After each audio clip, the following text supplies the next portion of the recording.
Working ఉమెన్కైనా house వైఫ్స్కైనా లేదా husbands ఆఫీస్కి వెళ్తున్నా మార్నింగ్ చాలా హడావుడి ఉంటుంది కదా.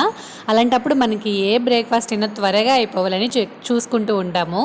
అయితే త్వరగా క్విక్గా అయిపోయి హెల్తీగా ఉండి టేస్టీగా ఉండే బ్రేక్ఫాస్ట్ ఏదైనా ఉంది అంటే నాకైతే అది సేమియా ఉప్మా. సేమియా ఉప్మా ఎంతమందికి ఇష్టమో కమెంట్ సెక్షన్లో కమెంట్ చేసేయండి.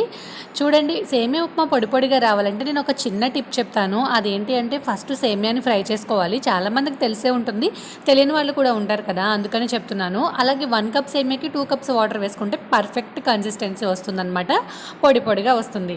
మరి ఈరోజు మీ ఇంట్లో ఏ బ్రేక్ఫాస్ట్ చేసుకున్నారు? మరి నాతో షేర్ చేసుకోండి. మా ఇంట్లో అయితే సేమియా ఉప్మా మా హస్బెండ్కి చాలా ఫేవరెట్. మరి వీడియో చూసిన తర్వాత మన ఛానల్ని కొంచెం సబ్స్క్రైబ్ చేయండి ఫ్రెండ్స్. చాలామంది చూస్తున్నారు కానీ సబ్స్క్రైబ్ అయితే చేయట్లేదు.